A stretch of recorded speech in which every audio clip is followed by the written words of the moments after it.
नमस्कार दोस्तों, आप सभी का स्वागत है मेरे YouTube channel HS study talk में। चलिए आज बात करने वाले हैं अपन।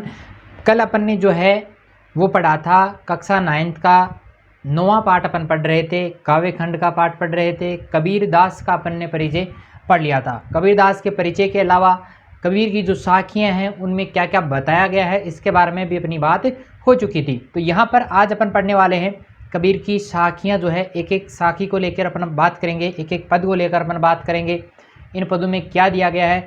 तो सबसे पहली बात जो है, मैंने कहा था कि आपको संदर्भ पढ़ना है, फिर इसका प्रसंग पढ़ना है, प्रसंग के बाद में आपको करनी है इसकी व्याख्या। यानी आपको संदर्भ, प्रसंग, व्याख्या और विशेष, ये 4 चीज़ें जो है वो आपको आनी चाहिए। तो चलिए शुरू करते हैं आज की क्लास। देखें सबसे पहली बात, सबसे पहला पद, मानसरोवर शुभर।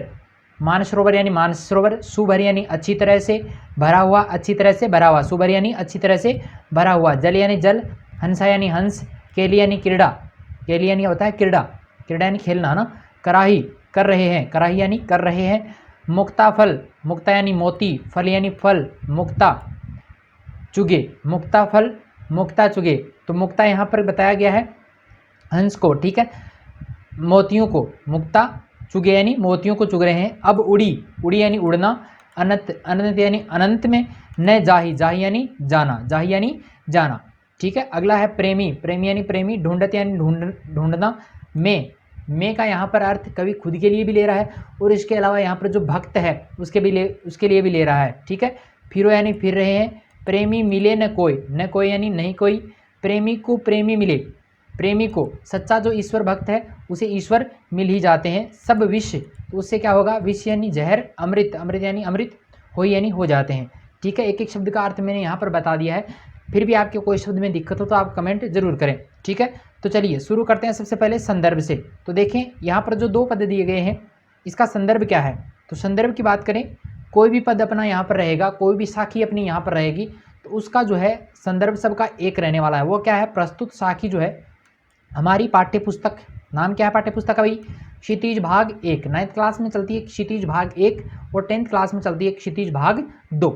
तो क्षितिज भाग 1 के कौन सा खंड है भाई, काव्य खंड है। पाठ का नाम क्या है, कबीर की साखियाँ से ली गई है, ठीक है। और इसके लेखक कौन है भाई, लेखक का नाम भी अपन लिख सकते हैं, मैंने यहाँ पर नहीं लिखा है, ठीक है। लेखक का नाम भी आपको लिख देना है कि इसके रचयिता कौन है, कबीरदास हैं, ठीक है। अब यहाँ पर बात करते हैं प्रसंग की। प्रसंग की बात करें तो प्रसंग होता क्या है, सबसे पहली बात प्रसंग होता क्या है। तो प्रसंग देखो, यहाँ पर जो पद दिए गए हैं, यहाँ पर जो साखियाँ दी गई हैं उनका मुख्य मुख्य अर्थ क्या है, इन पदों में किसके बारे में बताया गया है, क्या बताया गया है, वो क्या रहेगा, इसका वो प्रसंग रहेगा, ठीक है। वो क्या रहेगा, प्रसंग रहेगा। तो देखें इन पदों में जो है कबीर ने सच्ची ईश्वर भक्ति का वर्णन किया है कि जो सच्चा ईश्वर भक्त होता है उसे ईश्वर जरूर मिलते हैं और पवित्र मन से ही ईश्वर को प्राप्त किया जा सकता है। यानी ईश्वर की प्राप्ति के लिए मन कैसा होना चाहिए, पवित्र होना चाहिए, सच्चा होना चाहिए, ठीक है। तो यहाँ पर ये बात की गई है। तो आप जो है इसको, कई बच्चे जो है वो लिखना चाहते हैं तो लिखने के लिए आप इस वीडियो को पॉज कर सकते हैं, यहाँ पर काफ़ी पर्याप्त समय आपको मिल जाता है, तब भी आप लिख सकते हैं, ठीक है। चलिए व्याख्या करें। तो व्याख्या में देखिए, पहली बात, मानसरोवर शुभर जल, शुभर जल का मतलब है देखो यहाँ पर स्वच्छ जल। तो मानसरोवर जो है वो स्वच्छ जल से भरा हुआ है। मानसरोवर एक झील है, आपको पता होगा, जो अपना है हिमालय है, वहाँ पर एक सबसे पवित्र झील अगर कोई मानी जाती है तो वो है अपनी मानसरोवर झील। तो मानसरोवर की बात रही है कि मानसरोवर स्वच्छ जल से भरा हुआ है। हंसा केली कराही, तो उसमें क्या कर रहे हैं, हंस क्रीड़ा कर रहे हैं, उसमें हंस क्या कर रहे हैं भाई, क्रीड़ा कर रहे हैं। मुक्ता फल, मुक्ता चुगे, तो वहाँ पर देखो जो हंस हैं, जो हंस हैं वो क्या कर रहे हैं, मोतियों को चुग रहे हैं। हंस क्या कर रहे हैं भाई, मोतियों को चुग रहे हैं। तो यहाँ पर देखिए, अब उड़ी अनंत न जाही, तो यहाँ पर देखिए अब उड़ी, अब यहाँ से जो हंस है वो उड़कर अन्यथा नहीं जाना चाहते, क्योंकि हंस को क्या है, हंस भाई पानी में तैर रहा है तो उसको अन्यत्र जाने में जो है वो कोई दिलचस्पी नहीं है। क्यों नहीं है, क्योंकि मानसरोवर जो झील है उसमें तैरते हुए उसे अनुभव, जो आनंद है उसकी अनुभूति हो रही है। तो वहाँ पर अगर उसको आनंद की अनुभूति हो रही है तो आनंद की अनुभूति के कारण जो है वो वहाँ से उड़कर दूसरी जगह नहीं जाना चाहते।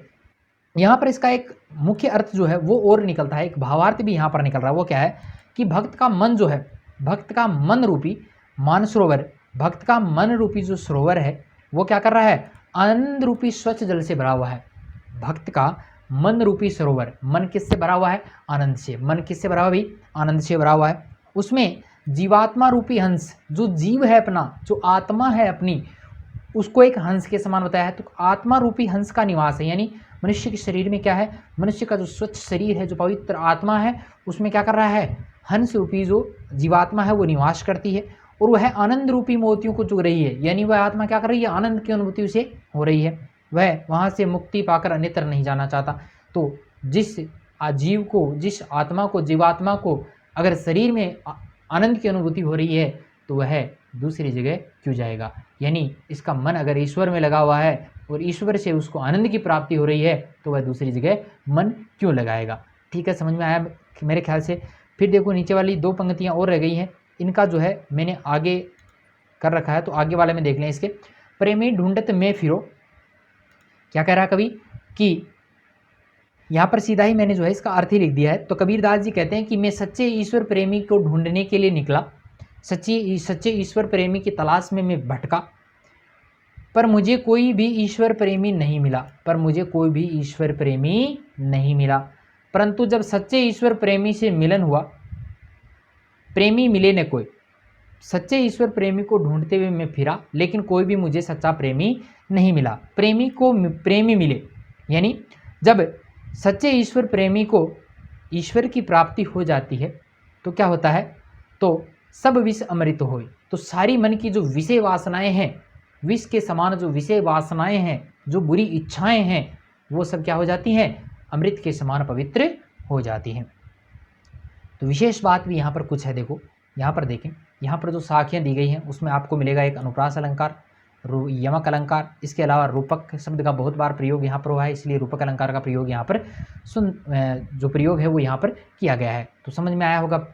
अलंकारों की जो बात है वो अपन 10th क्लास 11th क्लास और 12th क्लास में करते हैं, 9th क्लास में जो है बहुत कम है। तो थोड़ा सा मैं बता देता हूँ। अनुप्रास अलंकार में जो है वर्णों की आवर्ती होती है और यमक अलंकार में भिन्नार्थक शब्दों की आवर्ती होती है, और रूपक अलंकार में क्या होता है कि एक दो जो होते हैं, एक श्रेष्ठ वस्तु और एक तुच्छ वस्तु, उन दोनों में समानता दर्शा दी जाती है, तो वो कहलाता है रूपक अलंकार। दूसरी बात यहाँ पर विशेष की करें तो यहाँ सच्ची ईश्वरीय भक्ति की विशेषताएं बताई गई हैं कि सच्ची ईश्वरीय भक्ति के क्या क्या लाभ हो सकते हैं। दूसरी ओर साखी में कवि ने मैं शब्द का यहाँ पर दूसरा जो साखी का जो पद है, यहाँ पर इस पद की बात हो रही है, इस पद में जो है मैं शब्द का प्रयोग हुआ है। तो मैं शब्द जो है वो ईश्वरीय भक्त के लिए हुआ है, यहाँ पर कवि ने खुद के लिए भी किया है और ईश्वर की भक्त के रूप में भी किया है। तो इस प्रकार अपना ये जो है वो विशेष रह जाता है।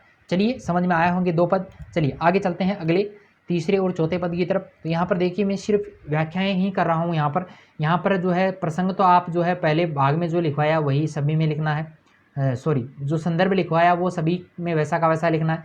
इसके बाद में अगर बात करें प्रसंग की, तो प्रसंग में देखिए यहाँ पर अगर ये अर्थ आ गया तो इसमें से आपको दो जो अच्छी अच्छी लाइनें हैं, यानी जिससे संपूर्ण अर्थ प्रकट होता हो इन चारों पदों का, इन चारों लाइनों का, वो शब्द आपको यहाँ पर लिख लेने हैं। ठीक है, तो मैं व्याख्या से ही शुरुआत करता हूँ इसकी। तो देखो, हस्ती चढ़िए ज्ञान को, तो कवि क्या कह रहा है, हस्ती चढ़िए, चढ़िए यानी चढ़ना, हस्ती यानी होता है हाथी, हस्ती यानी क्या होता है हाथी, सहज यानी सहज, दुलीचा, दुलीचा आसन, डारी यानी डालना, स्वान यानी कुत्ता, स्वान किसे कहते हैं भाई, कुत्ते को कहते हैं, रूप संसार है, संसार है, भूकन, भूकन यानी भौंकना, दे झक, झक पछतावा करके, मारी यानी मारना। ठीक है, पकापकी, पक्ष विपक्ष के कारणे, कारणे यानी कारण, सब जग, जग संसार, रहा यानी रह, भुलान यानी भूलना, निरपक्ष, निरपक्ष, होई यानी होकर, के हरि, हरि यानी श्री कृष्ण भगवान, भजे यानी भजन करना, सोई वही, संत यानी संत, सुजान यानी सज्जन, सुजान यानी क्या होता है, सज्जन होता है। ठीक है, चलिए देखिए व्याख्या। तो कबीरदास जी कहते हैं कि ज्ञान प्राप्ति के लिए सहज समाधि या आसन बिछाकर ज्ञान के हाथी की सवारी करो।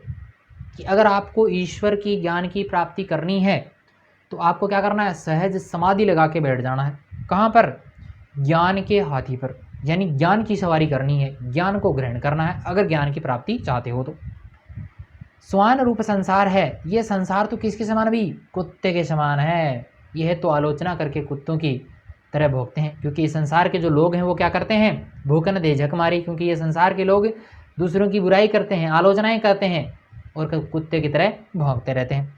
तुम्हें उनकी चिंता नहीं करनी है। अर्थात संसार के लोगों द्वारा निंदा की परवाह किए बिना साधक को क्या करना है, ईश्वर की साधना करनी है, अपने रास्ते पर आगे बढ़ते रहना है। ठीक है, समझ में आया होगा। चलिए अगले पद की बात करते हैं। पका पकी के कारण, कभी कह रहा है कि पक्ष, इस संसार के जितने लोग हैं वो पक्ष विपक्ष के कारण, समर्थन और विरोध के कारण सब जगह रहा बुलान, पूरा संसार जो है वो ईश्वर को भूल चुका है। किसको भूल चुका भाई? ईश्वर को भूल चुका है। निरपक होई के हरि भजन करे, जो निरपक्ष होकर निष्पक्ष भाव से भगवान श्री कृष्ण का या ईश्वर की भक्ति करता है, सोई संत सुजान, वही क्या है? वही सज्जन पुरुष है, वही सर्वश्रेष्ठ सच्चा भक्त माना जाता है। समझ में आई होगी बात। चलिए आगे चलते हैं, अगला अपना देखें 5वां और 6वां। ठीक है, तो 4 तक हो गए हैं, 5 और 6 की बात यहाँ पर कर लेते हैं। देखिए, हिंदू मुआ यानी मरना, मुआ यानी मरना, राम कही, कही यानी कहना, मुसलमान क्या करता है? खुदाई, खुदा यानी खुदा, कहे कबीर सो जीवता, जीवता यानी जिंदा है, जो दूहू, दूहू यानी दोनों, के निकट नहीं जाई, निकट यानी पास में, जाई यानी जाना। ठीक है, देखिए कबीरदास जी कहते हैं, पहले ऊपर वाली का अर्थ बता देता हूँ फिर नीचे वाली का अर्थ पे चलेंगे।